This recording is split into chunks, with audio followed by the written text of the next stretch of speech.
People of the world, welcome to Marketing as a Foreign Language. This, the 241st episode. We've got a special one for you today. Ladies and gentlemen, I have had a series of conversations with one of the most incredible people I've had the pleasure of spending time with over the last few months. You see, Richard Lyntton, once in Bosnia, I want to say, on a UN convoy, saw a man whose throat was slit.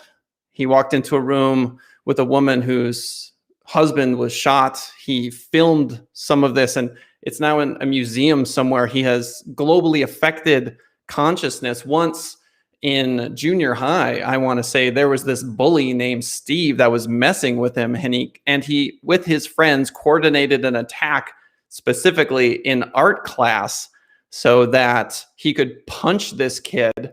And what ended up happening was his friends broke him up. So he's been a strategist his entire life. Do you know Mr. Big from Sex and the City? There's a scene with Richard, who happens to also be an actor, in which he is on a park bench and it's snowing, and he and Mr. Big have 2-3 minutes of a dialogue. Absolutely incredible. Oh, by the way, he was a tank commander in the same regiment as Prince Harry. Absolutely incredible life story. Oh, and by the way, just yesterday, he put in the final draft of his second book, Hyde Park Deception. We've got discounted pre-order price. We'll talk about that later in the show. This is his second book, his first, of course, North Korea Deception. It is a pleasure and an honor to welcome to the show the one, the only, Richard Lyntton. That's really sweet of you. Hi, Killen. Great to be back. Thank you for having me. I do appreciate it because, as a writer and an entrepreneur, like many folks watching, it's all about putting yourself out there. I hope you didn't see me. I was just texting my son because he's upstairs. He's graduated and he's clattering pots. So I hope you don't hear that. Oh, but there's no drama there. So let's start right on. I want to talk about the UN envoy because that's been on my mind recently. The UN. So it was the UN peacekeeping duties, basically. Okay. So you had mentioned to me the other day that you were able to go and cross enemy lines as part of what I assume is a journalistic endeavor. Can you dive into that for me? Sure. So, coincidentally, but as you would say, probably not coincidentally, just this last week, after 20 years, there was a workshop at the Imperial War Museum on Zoom, Imperial War Museum in London. And the discussion, and I was invited as one of the panelists because I used to be not only a United Nations military observer, but after I finished that, I was a UN TV producer in Bosnia during the conflict. So we were discussing this workshop was to discuss what you do with hundreds of hours of sort of raw footage and short films. We did things like video diaries of two girlfriends across the confrontation line between, say, a Bosnian Croat and a Bosnian Serb. Anyway, so we were discussing this, which is funny that we sort of touched on it this week. But basically, yeah, I was as opposed to a Guardian journalist or a New York Times journalist or a BBC reporter, I worked for UN TV. I was a producer. And so what we would do is we would have our UN vehicle, our white UN vehicle with big black letters on the side. And we would go around doing these stories and we would just be able to hop across confrontation lines. So, for example, in Sarajevo, which was basically a Bosnian Muslim enclave, there were 1,500 shells a day landing in there when I first arrived there. But surrounding it was the Serbs, the Bosnian Serbs. And, so I gradually understood, how important those confrontation lines were. And for example, I always remember, I'm not trying to badmouth her or anything, but I always remember Christian Amanpour from CNN. She was doing a live piece to camera and she was standing on Bosnian Muslim territory, but she was badmouthing the Bosnian Serbs. And she was sort of implying that she had been talking to them. And I knew that the only way she could cross that river and be really talking to Bosnian Serbs was if she flew back to Zagreb, then got a plane to Budapest, then got another plane to Belgrade, and then did an 8-hour journey back onto the other side of that confrontation line. So that I started to have a really interesting sense of, and sort of, it was a good feeling, if I'm honest. It was a powerful feeling as a soldier, as a United Nations military observer, of being able to go back and forth across these confrontation lines. Now, did you want me to just expound on that one massacre experience? Well, I guess my head goes towards something you said backstage, which was you felt an enormous sense of, I'm not sure what the word would be to describe it, to be able to cross those lines. And I think there's something deeper to that that I would like to expound upon, which is in a war zone, to be able to go from side A to side B to side C, that's a rare opportunity. And all of these other folks weren't able to do that. Correct. What do you think we could do as a species? Like, what did you learn as a human being in that experience? Was it obvious to you that these two sides, you know what I mean? Like, can't we just make peace? Like, why? Like, very easy answer. I'll tell you a couple of things just suddenly spring to mind as you ask that. So inside Sarajevo was Bosnian Muslims, and I remember going to an apartment of this old lady, and it was a friend of the interpreter in London who had taught me Bosnian. So I promised that I would take her some stuff, and she literally had nothing in the fridge. So there were like a few mint leaves. I think she tried to make me some tea, and it always blew me away wherever you went, on whichever side, Serb, Muslim, Croat, they would give you literally their last cube of sugar if you were the guest, which blew me away. But I just always remember going to this lady, and she said, what's it all for? She said, there are friends. And she was literally pointing across the river to the Bosnian Serbs.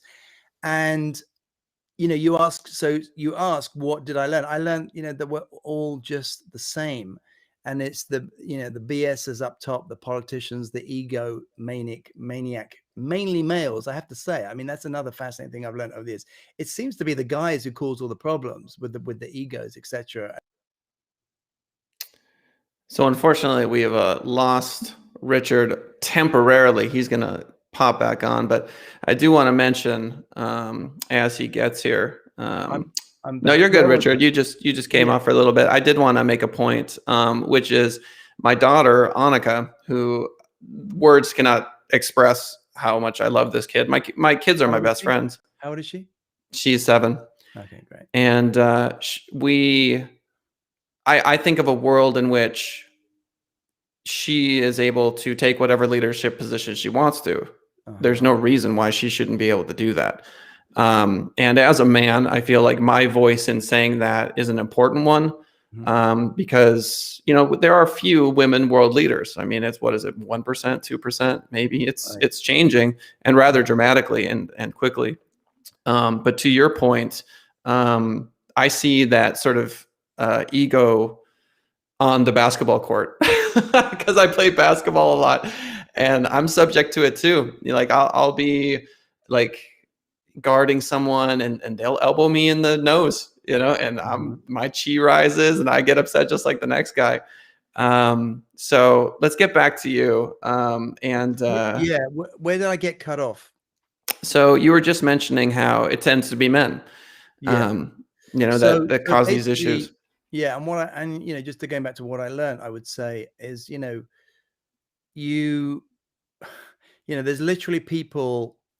So then I would go across the confrontation line as the United Nations military observer, and I would go to someone else's house, and I remember going to the trenches as well. The road I took, and by the way, is some of these scenes are literally in my novel. I vividly remember them all these years later, and I couldn't help but use these scenes. So, for example, you go out of the Bosnian Muslim sector in Sarajevo, past a gazillion bombed out houses. You go across the airport, because that was kind of the confrontation line. You go up in the hills, and suddenly you start to see the Sarajevo Winter Olympics bobsleigh run, which is covered in bullets because soldiers who have been driving past are just spraying it with bullets. And you literally see like the bobsleigh run coming down off a mountain and across the road that you're running past.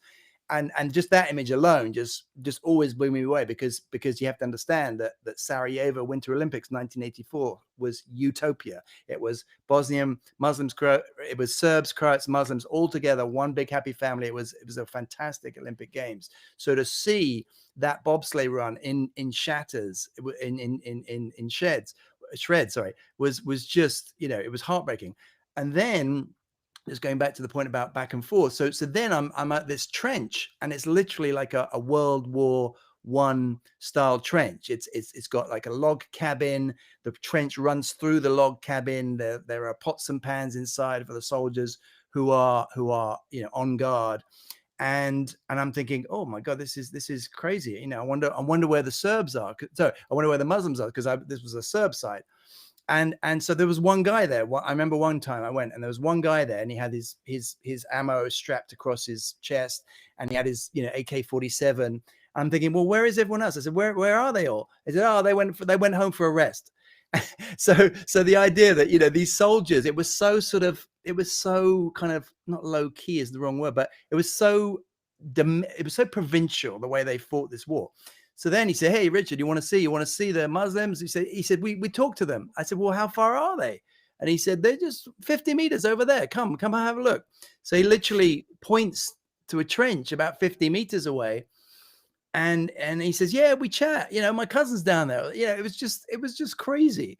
And so then again, getting back to the original question, it was just so heartbreaking, because the way the war began over there, and by the way, I can't remember the name of it now, but I just watched this amazing documentary on Netflix about how the First World War began. And basically the Germans, I don't know whether this was a conspiracy movie or it really happened like this or not, but basically in the middle of Sarajevo, a Bosnian Serb from Pale, which is where I lived, tried to shoot he did shoot the Archduke Ferdinand of Austria. Oh, right. Mm-hmm. And literally you can stand on the corner where this happened. And that's sort of in a nutshell how the First World War began.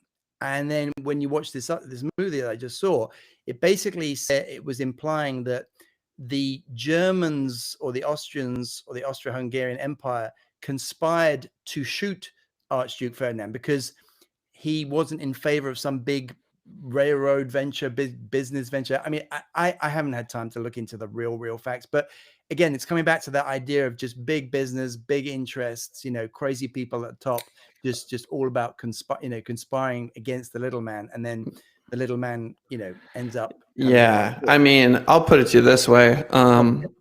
Chess has changed my life. I dove headfirst, and I watch chess videos. I follow Magnus Carlsen, who's the world chess champion. I went from like 40th percentile to 90th percentile of chess.com players. Wow. And chess teaches you that, you can sacrifice any piece you want to win. Right. You can throw the knight over there, just sack the knight, and it opens up this new thing. And as long as the pieces just do what you want them to, right? Because you have complete control over them, you can play whatever style you want. But at the end of the chess match, typically, not always, but typically there's just one king. Like, people forget that when you checkmate with the queen, yeah, it's checkmate. But the idea is that the enemy king kills the queen and then you kill the king. And it's literally just the king standing and littered with dead bodies everywhere. Right. And so the ideal game of chess is two people push their pawns forward, create kind of a yin yang, and then just move their pieces and never capture. Right. But no one ever plays that because it's boring. Yeah, exactly. Right. It's too boring. No conflict. No conflict. Yeah. So it's not interesting. And so I think that's just a fundamental human core emotion, feeling, psychology, sociology. We talked about this last time, but maybe, just maybe, we're going to be able to get into virtual environments entirely, pretty much. And we'll fight all our wars online. We'll kill each other online, and just take all of that evil that is inside the human heart and all that homicide and just push it into this place where it doesn't affect the physical body. Right. Well, that would be nice. Wouldn't it? Guns first, I think. Well, and I think what you're doing is an example of like an old school methodology, which is to write a book about it. I have people die in the book. Right. That's fine. Yeah, maybe. I mean, I remember when I first decided to write this second book, which is basically the idea behind it is to just expose how crazy, you had what the Bosnia War was, how chaotic and crazy, and you got Big Brother coming in, and the Americans coming, and the UN coming in, and the European Union coming in, and they're all sort of meddling in this war which they don't really know that much about. And I remember I tried to get an agent a few years ago when I started to write it, and they said, "Oh, no one's interested in Bosnia," and that's kind of true in a way. But you know what? And then this workshop we did the other day with these Imperial War Museum folks and like scholars and academics. I mean, they're so long-winded. Like I just found myself saying, guys, I think we should just put some stuff online, just get it going, because they wanted to discuss and back and forth, and is it the right time? It was 25 years ago, for crying out loud. So anyway, so I guess what I'm saying is, I think that's fiction has a place there because you bring real events, to life, and you use mix and match the truth and real life sort of history. And in fact, that's what I'm really enjoying on looking at the third book. I've only just really discovered how Germanic the British royal family is. I mean, I hadn't really realized that they all came from Germany originally, just before the First World War. And then the whole Nazi thing that was sort of, the British Prince Philip was said to have got, had I think it was his sister who died in a plane crash or something. But anyway, so I just find that whole thing fascinating. How we were, that's where the British royal family came from. They changed their name from, I forget what it was, but to Windsor, which is a really English sounding name. They said the only way we're going to get the British public on board is by calling them Windsor and making them sound really English, when they were really German. Queen Victoria was German. And so I just find that fascinating, and again, I want to use that to, Jack Steele's the hero in my books. I want to use that kind of, maybe the royal family, the Nazi thing, just to sort of highlight history and how things just change, and how easy it is for things to change. I mean, I got not to get too political, but when I was watching another documentary about how the Nazi Party or they didn't know, someone stormed the Reichstag in Germany in, I think it was like, just before the Second World War. I guess that's maybe what set off. I forget when it was 30s, 40s, but they literally burned down the Reichstag with, the German parliament. And then the Nazi Party just said, it was the other side. And they just kept saying it was the other side. And that's how the Nazi Party themselves sort of came to power, because everyone was thinking, oh, the other side burned down the parliament. And so I was thinking that because of, January 6th and the insurrection, all that stuff. And it's just like, oh my God, how easily things can turn on a dime. Anyway, digress. Yeah, that's absolutely true. So I got to give a shout out to Richard in regards to his ability to put these books together. And I want you as the listener to reflect on this. As someone that was part of this UN team that could cross the borders, as a former tank commander, there is no substitute for that experience when it comes to shedding light on the intricacies of those sorts of situations. And so Shirley Wanders in chat writes, adding these books to my reading list. Yes, good stuff. And so what's fascinating to me is you've managed to string all of these different lifetimes into one lifetime. So being an actor is typically something that folks they do that, or they're a military person, or they're sort of a journalist, producer, but you're all three. And that's one of the things I find most fascinating about you. So I want to take a little bit of a pivot and talk about the scene that you recently filmed for the show starring Queen Latifah, The Oh, right, yeah. Equalizer, on CBS, wherein you were sitting on a park bench with Chris North. Do I remember his name correctly? Chris North. Yep, North. Yep. Not North. Noth. Oh, I'll get Noth. up to it. Yeah, Yeah. yeah. Apologies. Noth. Who played Mr. Big in Sex and the Yeah. City. Yeah. And I've been mentioning this to some women in my life, and they're like, "Oh, I know Mr. Big." Oh my And God. so, tell me that story. All right. So it's a quick scene, about a couple minutes. Yeah, It's well, you and Mr. Big, but tell me how so- everything that went into that. Well, I think everyone should.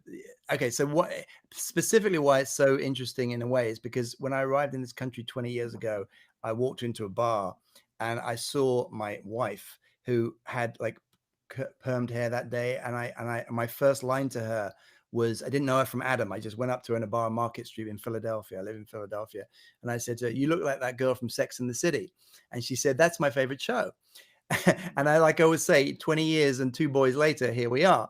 And so as an actor, a year after that, she was literally reading Sarah Jessica Parker's lines for an audition. I never got a part in the show Sex and the City. But anyway, so skip forward now 20 years, still in the acting game. I'm what they call a jobbing actor. We call it in England. I don't know what you got. You guys probably say a working actor, which means that you're not famous. You don't really make a living out of acting, but you're in the game and you throw your hat in the game and you audition. And just as a point of interest, people always ask me, well, how many, people will say, how'd you get that?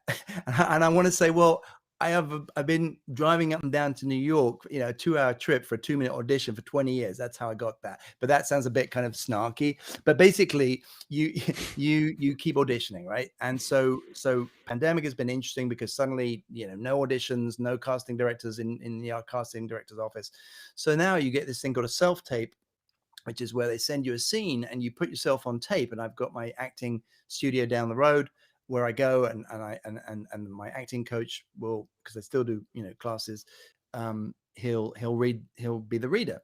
And so anyway, so great, great opportunity. The Equalizer, British guy, spy, ex-spy, and lo and behold, I book the role from the self tape. And then lo and behold, it's with Chris North, which is so cool. So we had a Zoom rehearsal with all the cast of that one episode, and Queen Latifah's sitting there like in a dressing room, and we read through the whole episode basically, just for the director, really. Anyway, so then we have like the snowstorm start. I mean, I think there were, like, if people remember, there were literally in New Jersey, Pennsylvania, like 2 or 3 big snowstorms, like March, April. And so, nice little scene.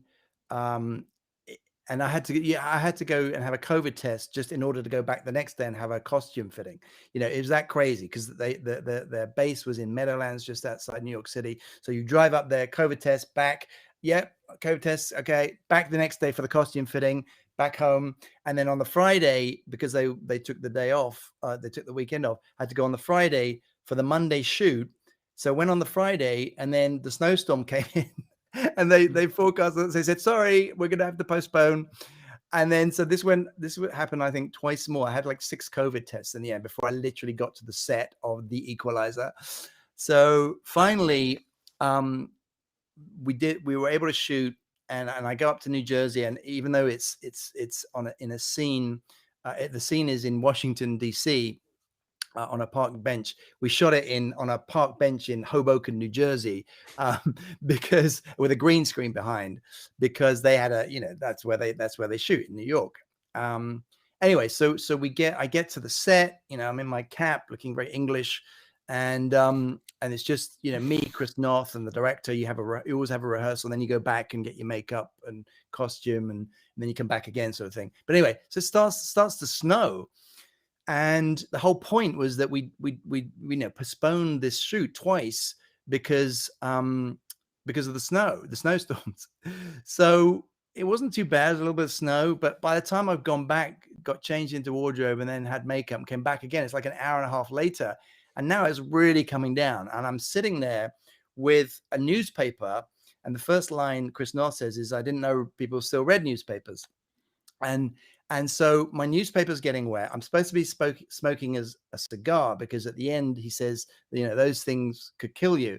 And I say, yeah. And so's, hanging out with you or something. I forget the exact line. But anyway, so there we are. We're shooting, all the cameras, and they always take like 3 big cameras, and they take it from every angle. And the newspaper's getting wet, and the art department is sort of bringing me more newspapers, and they've only got like 3 newspapers, but each time it's getting soaked because it's pouring with snow, and someone's holding an umbrella over it, trying not to get the newspaper wet. Then my cigar gets all wet, and I'm supposed to light it at the end, and then it's kind of all soggy. And again, because they've got 2 or 3 cigars, but they haven't got more than that, and it was just getting damper and damper. And then Chris North says, well, shall we let's change the line. I didn't know people still read newspapers in the snow or something. So it was getting to that stage. The snow was so bad that they were starting to change the script. But basically, it was a fantastic experience. It was, a few hours, about 20 takes probably, because they do, close, medium, far, on all angles, each side, his close up, my close up. But just to be sitting there with someone like them who's way more, sort of experienced and famous than I am, and just looking him right in the eye, and allowing all the acting stuff that I've learned over the years to sort of ferment and work. And I was I remember sitting there, and I'm looking out, sort of pondering, before I say something next. And I thought, well, I'm gonna not milk it, but I'm gonna, even though it's TV, and TV is supposed to be bam, bam, bam, bam, I just thought, I'll milk it a bit. And then the director sort of came up to me, say, hey, just pick up the pace a bit. Which is what directors say when they mean, get on with it. And I thought, okay, no, I said, no problem. And so we did another take, and I picked it up a bit. This was rehearsed before we shot.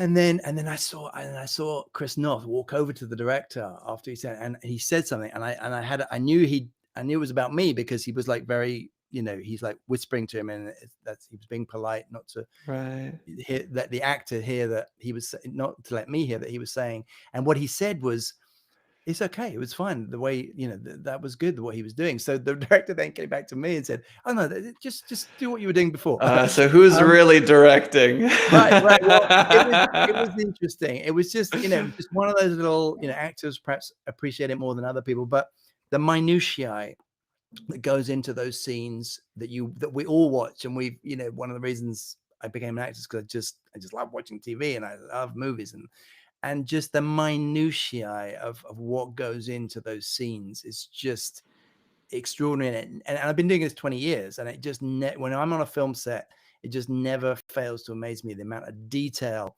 that goes in. Oh, another fun thing was the fact that, so the snow was piling up on my cap, on my peaked cap, and then, but on film, snow is really hard to actually see. Like when you watch a soccer match on TV, you sometimes can't tell it's raining. It's just really hard to pick up snow and rain. And so in the final version, which I think you posted, they literally had to CGI, snow, because otherwise, because there was so much snow on my shoulders, on my cap, that if they hadn't have put the snow in, it would have looked weird. And then even Chris North, the pro that he is, when we did it, he was kind of looking up like this, and I thought, what's he doing? Where's he looking? Sort of thing. And he's sitting right next to me, but he's kind of going, yeah, like this. And of course, in the final thing, it's perfection, because he's looking up at the snow and he's admiring the snow as he talks. And I just thought, oh my God, when I saw the real thing, the final thing, I just thought, what a pro. He knew exactly what he was doing. He was just taking the snow in like that. And but all those little things most people would never even think about. But for me, you get for me, I get 3 or 4 TV gigs a year if I'm lucky. You do about, I maybe do about 30 auditions and get 2 or 3 or 4 shows a year. I mean, apart from industrial videos and voiceovers. But anyway, so yeah, that was the Equalizer story. It was fun. So good. I mean, it's a CBS Yeah, backed show. I mean, that is not some small thing. That's right. huge. Yeah. And to be acting alongside Mr. Big is just what a great story. Yeah, and it's such a good reminder to me that everything around us is an idea. someone else's idea. The desk, Mhm. the mic, the cup, the this, these are all ideas. Takes the multiple camera angles, the snow, the after, the is just it helps me appreciate what's Yeah. around me, because people are putting some serious effort into it. And I watched that scene twice, and I love it. It's a fun scene. Yeah, it really is.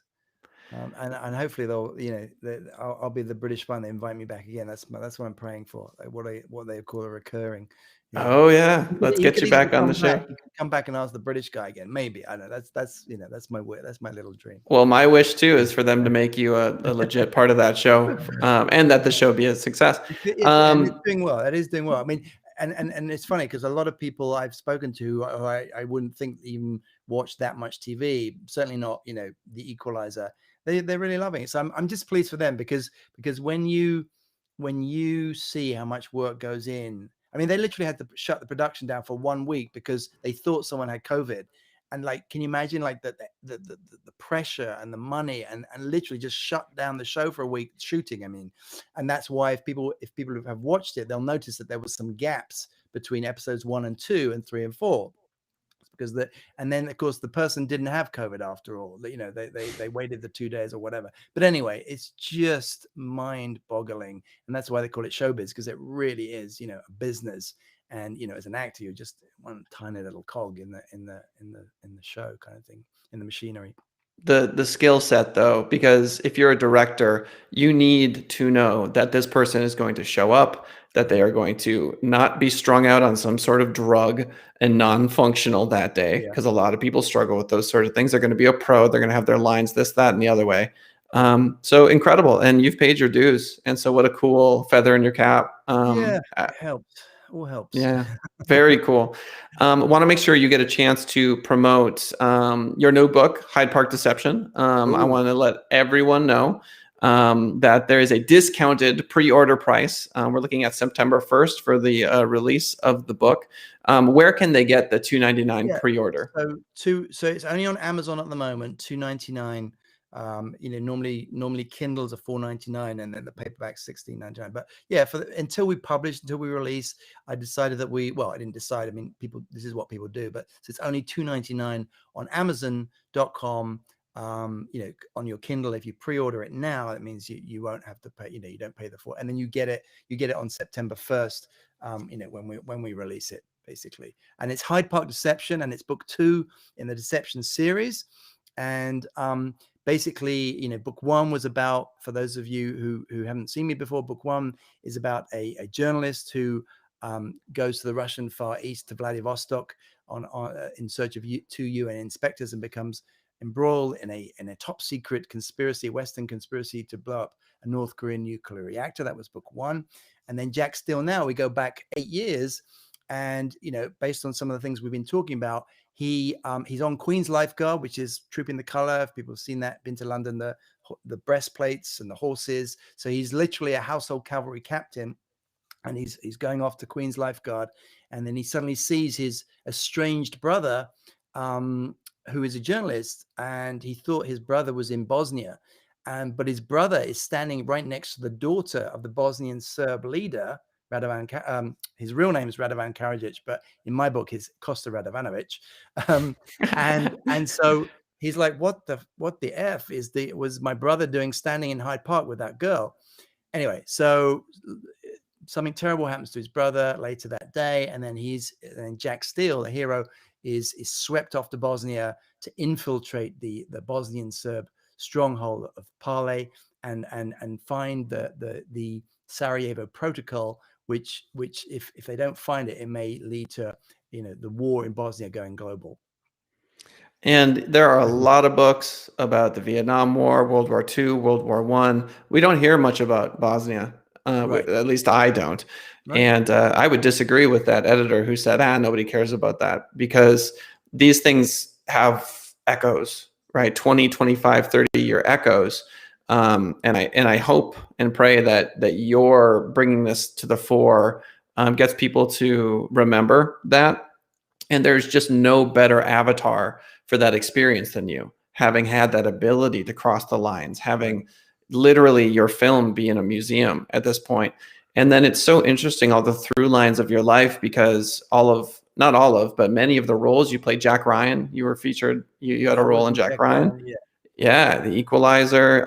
It's this sort of military CIA Exactly. international man of Yeah. mystery and dreams. I just watched Mayor of Easttown, which was shot not too far from my home in Philadelphia, and I was like, why can't I mean, I did audition for it with Kate Winslet, and she's doing the Philly accent, the Delco accent, not just the Philly accent, Delco accent. And I did audition for Doctor, but I'm like, why can't I get a part in this show? And I'm like, nah, not really my type. The English spy is right up my alley, or the Russian. I do audition in Russian and French as well, actually.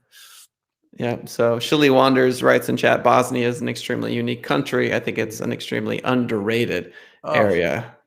yeah, I mean, absolutely spot on there. Is it? Sorry, I can't see. Is it Shilly. Chile? Yeah, I mean, it is for anyone. If you want to go to Croatia, the Dalmatian coast is just absolutely exquisite. It's beautiful. There are islands there. The Bosnia itself, because that's Croatia, but if you just then go across into Bosnia, beautiful. I mean, if you go there, they will treat you like a king, because they because not many people sort of think of going there, but it is a beautiful country, and that's why they had the Sarajevo Winter Olympics there. I mean, that was a ski resort town, Sarajevo, surrounded by mountains. So the book Hyde Park Deception, if you want to find a little bit about Bosnia, you'll definitely find a little bit more out about Bosnia with Hyde Park Deception. Yes, sir. People of the world, you know the drill. Marketing as a foreign language every Monday through Friday, 10:30 a.m. Pacific Standard Time, live, youtube.com/Send It Rising, also streaming live on the Send It Rising Facebook page. After the fact, you can watch us on the YouTube channel and or iTunes, Spotify, and 10 other podcast platforms. This is the third time that we have had the pleasure of speaking with the one and the only Richard Lyntton. It's always a pleasure. I want to make sure that you get the final word for the fine folks. Go ahead, Richard. The final word would be, I think I said this last one, but Om, peace, amen. Yes, sir. All right. Thanks, everybody. We'll see you next time.